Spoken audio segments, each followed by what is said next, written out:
Vinicius junior Real Madrid থেকে Arsenal, Julian Alvarez বার্সেলোনাতে এবং ভোজিনহার মতো প্লেয়ারগুলো তাদের খেলা দেখিয়ে জায়গা করে নিয়েছে ইন্টার মায়ামির মতো টিমে। বিশ্বকাপ ফুটবল মানেই শুধু দেশের জন্য লড়াই নয়, এটা বিশ্বমঞ্চে নিজের নাম খোদাই করার সবচেয়ে বড় সুযোগ। আর 2026 বিশ্বকাপও এর ব্যতিক্রম ছিল না। বিশ্বকাপের ট্রফি উঁচিয়ে ধরার পরে ইউরোপের জায়ান্ট ক্লাবগুলো তাদের স্কাউটিং মিশন নিয়ে বিশ্বকাপের নজর কাড়া পারফরমেন্সের উপর নির্ভর করে কারা বদলে ফেললো নিজেদের ঠিকানা। আজকের এই ভিডিওতে আপনারা তাই দেখতে চলেছেন। জি হ্যাঁ বন্ধুরা, আজকে এমন 10 জন প্লেয়ার সম্পর্কে জানতে চলেছি যারা তাদের খেলা দেখিয়ে জায়গা করে নিয়েছে সেরা কিছু ক্লাবে, যা দেখে আপনি নিজের চোখে বিশ্বাস করতে পারবেন না। তাই সাবস্ক্রাইব করে থাকুন ভিডিওর শেষ মুহূর্ত পর্যন্ত। আচ্ছা, ঠিক আছে। বিশ্বকাপে ভালো পারফরমেন্স করায় সরাসরি সুযোগ পেয়েছেন ফ্রান্সের অসাধারণ মিডফিল্ডার ও স্ট্রাইকার মাইকেল ওলিসে। জি হ্যাঁ বন্ধুরা, এফসি বায়ার্ন থেকে মাইকেল ওলিসেকে এখন সাইন করতে চাইছে পিএসজির মতো বড় ক্লাবও, যেখানে তার ট্রান্সফার ফি এখন হয়ে দাঁড়িয়েছে 170 মিলিয়ন ইউরো। পিএসজি তো 170 মিলিয়ন ইউরো দিয়ে তাকে নিয়ে নিতে চায়, কিন্তু এফসি বায়ার্ন তাকে ছাড়ছে না। তো যাই হোক বন্ধুরা, যারা অফিসিয়ালি দল বদল করে ফেলেছে তাদের মধ্যে এক নম্বরে রয়েছে মর্গান রজার্স। ইংল্যান্ডকে বিশ্বকাপের সেমিফাইনালে তুলতে বড় ভূমিকা রেখেছিলেন তিনি। বিশ্বকাপে তার দারুণ খেলার পরে আর্সেনাল ও চেলসির মধ্যে লড়াই শেষে রেকর্ড ফি দিয়ে চেলসি তাকে দলে নেয়। জি হ্যাঁ বন্ধুরা, 117 মিলিয়ন ইউরো দিয়ে মর্গান রজার্স এখন চেলসির হয়ে খেলবে। তো যাই হোক বন্ধুরা, এবার আমাদের লিস্টে 2 নম্বরে যে প্লেয়ারটি রয়েছে তার নাম হচ্ছে অ্যান্টনি গর্ডন। বিশ্বকাপে ইংল্যান্ডের হয়ে লেফট উইং এ দুর্দান্ত খেলেছেন তিনি। যেই খেলা দেখানোর পরে বার্সেলোনার কর্মকর্তাদের চোখ পড়ে যায় তার উপরে এবং সে বর্তমানে এখন বার্সেলোনার হয়ে খেলবে। তো যাই হোক বন্ধুরা, এবার আমাদের লিস্টে 3 নম্বরে যে প্লেয়ারটি রয়েছে তার নাম হচ্ছে মার্ক কুকুরেল্লা। বিশ্ব বিজয়ী স্পেনের লেফট ব্যাক হিসেবে টুর্নামেন্ট জুড়ে দুর্দান্ত ডিফেন্ডিং এবং অসাধারণ ক্রসিং এর মাধ্যমে বিশ্বকাপে তার নাম এবার খোদাই করে নিয়েছে। এই বড় বড় চুলওয়ালা প্লেয়ারটি লেফট ব্যাক হওয়া সত্ত্বেও উপরে যেয়ে হেড করে গোলও করে এসেছে এবং ওয়ার্ল্ড কাপে একজন ডিফেন্ডার হয়েও সে তার গোলে নাম লিখিয়েছে, যে কারণে তাকে এখন বর্তমান ফুটবল বিশ্বের বেস্ট লেফট ব্যাকও বলা হচ্ছে।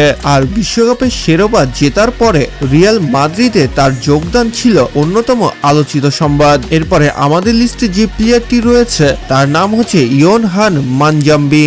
সুইজারল্যান্ডের এই তরুণ ফরওয়ার্ড বিশ্বকাপে দুর্দান্ত গোল ও পারফরমেন্স দেখিয়ে পুরো বিশ্বের নজর কেড়েছে এবং নজর কেড়েছে অ্যাস্টন ভিলারও। এরপরে ইউরোপ লিগ জয়ী অ্যাস্টন ভিলা তাকে চড়া দামে সাইন করায়। তো যাই হোক বন্ধুরা, এবার আমাদের লিস্টে তার পরে রয়েছে ইসমাইল সাইবারি। মরক্কোর হয়ে বিশ্বকাপ গ্রুপ পর্বে প্রতিটি ম্যাচে গোল করে সংবাদের শিরোনাম হন তিনি। টুর্নামেন্ট শেষ হওয়ার পরে সাথে সাথেই বায়ার্ন মিউনিক তাকে চুক্তিভুক্ত করে। তো যাই হোক বন্ধুরা, এবার আমাদের লিস্টে কিছু বড় প্লেয়ার গুলো রয়েছে, মানে বিশ্ববিখ্যাত সেরা মার্কেট ভ্যালু প্লেয়ার গুলো, যাদেরকে নিয়ে গুঞ্জন উঠেছে ক্লাব ট্রান্সফারের। জি হ্যাঁ বন্ধুরা, যেমনটা ধরে নেন রিয়াল মাদ্রিদের বেস্ট প্লেয়ার ভিনিসিয়াস জুনিয়রকে নিয়ে, যেখানে অনেক জায়গাতে ফেক নিউজ বের হচ্ছে যে ভিনিসিয়াস জুনিয়রকে এখন দেখা যাবে আর্সেনালের জার্সিতে, মানে রিয়াল মাদ্রিদের বেস্ট ফরওয়ার্ড এখন নাকি আর্সেনালের হয়ে খেলবে।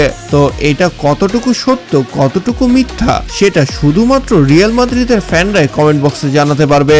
দেখি কারটা ঠিক হয়। এরপরে যদি জুলিয়ান অ্যালভারেজের কথা বলি, তাহলে সে বর্তমানে অ্যাটলেটিকো মাদ্রিদের হয়ে খেলছে, যেখানে অনেক জায়গাতে গুঞ্জন উঠেছে তাকে বার্সেলোনাতে নেওয়া হবে। ওয়ার্ল্ড কাপে তার সেরা গোল দেখে বার্সেলোনাও এখন ভাবছে বার্সেলোনার একটি লেফট উইং ফরওয়ার্ড দরকার, তাও আবার ইয়াং ফুটবলারদের মধ্যে। তাই সেখানে সব থেকে বড় নাম উঠে আসে জুলিয়ান আলভারেজের। কিন্তু জুলিয়ান আলভারেজ বার্সেলোনার হয়ে খেলতে চায় ঠিকই, কিন্তু তার ক্লাব তাকে ছাড়তে চায় না। এর জন্য আমি একটি কাহিনী শুনলাম যে সেই রিটায়ার্ড নিয়ে নিবে এরকম একটা প্ল্যান করবে এবং ক্লাব থেকে বের হয়ে যাওয়ার পরে সে রিটায়ার্ড বাতিল করে আবার ফিরে এসেছে এবং বার্সেলোনাতে যোগদান দিয়েছে। এইরকম একটি কাকতালীয় ঘটনা হতে পারে, মানে তার ক্লাব না ছাড়লে আর সে কি বা করতে পারবে। তো যাই হোক বন্ধুরা, এবার যদি আমরা আর্লিং হল্যান্ডের কথা বলি, তাহলে ফেসবুক ও সোশ্যাল মিডিয়াতে অনেকেই পোস্ট করেছে যে আর্লিং হল্যান্ড রিয়াল মাদ্রিদের হয়ে খেলবে, মানে রিয়াল মাদ্রিদে ট্রান্সফার নিয়ে চলে যাচ্ছে এরকম একটা বিষয় আর কি। কিন্তু আপনাদেরকে জানিয়ে দিই, আর্লিং হল্যান্ড ম্যানচেস্টার সিটির সাথে লং টার্ম কন্ট্যাক্টে রয়েছে, যে কারণে সে চাইলেও এখন ছেড়ে যেতে পারবে না। আর সে ম্যানচেস্টার সিটিতে একজন রাজার মতো খেলে, তাকে রাজার মতোই দেখাশোনা করা হয় এবং ম্যান সিটি থেকে খেলে সে অনেক খুশি, কারণ এইটা ছিল তার বাবার ক্লাব, তার বাবাও এই ক্লাব থেকে খেলেছিল, যে কারণে এই ক্লাবের সাথে তার অনেক স্মৃতি জড়িয়ে আছে, তাই সে এই ক্লাবটা ছেড়ে যাবে এরকমটা নাও হতে পারে। তো আপনারা সোশ্যাল মিডিয়াতে একটু কম গুজব ছড়ান, মানে এতটা এআই দিয়ে ছবি তৈরি করে ছাড়ছে যে কোনটা আসল কোনটা নকল বোঝাই মুশকিল, ঠিক ইউটিউবের থাম্বনেল গুলোর মতোই আর কি। তো এবার আরো একটি প্লেয়ার রয়েছে যার কথা না বললেই নয়। জি হ্যাঁ বন্ধুরা, কেপ ভার্দের সুপারস্টার ভজিনহা ওয়ার্ল্ড কাপে এবার একটা চমক দেখিয়ে ছাড়লো। 40 বছর বয়সে এসেও এইভাবে গোলকিপিং করা যায়, এটা সম্পূর্ণ বিশ্ববাসীকে জানিয়ে গেল এবং তার অসাধারণ খেলা দেখিয়ে টপ 10 গোলকিপারদের মধ্যে নাম লিখিয়ে নিয়েছে।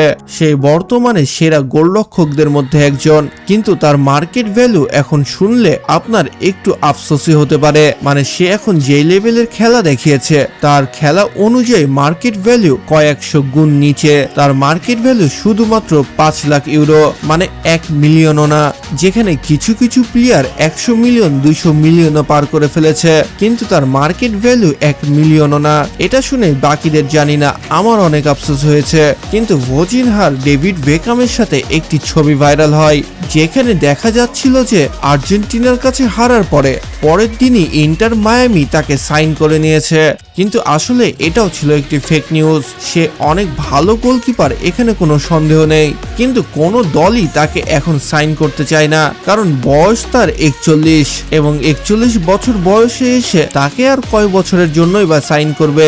এখন ভালো ভালো ক্লাবগুলো চাই ইয়াং কিছু ফুটবলারদেরকে, যারা ভবিষ্যতে যে শুধু তাদের নামই নয় তার ক্লাবের নামও যেন উজ্জ্বল করতে পারে। তো যাই হোক বন্ধুরা, আরো অনেক এমন প্লেয়ার গুলো রয়েছে যারা এবার 2026 সালে ওয়ার্ল্ড কাপের পরে ভালো খেলা দেখিয়ে জায়গা করে নিয়েছে ইউরোপের কিছু বেস্ট ক্লাবগুলোতে। তো আপনার দেখা সেরা ট্রান্সফার কোনটা ছিল? এটা ছিল নাকি আগের কোনো বিখ্যাত প্লেয়ারের ছিল?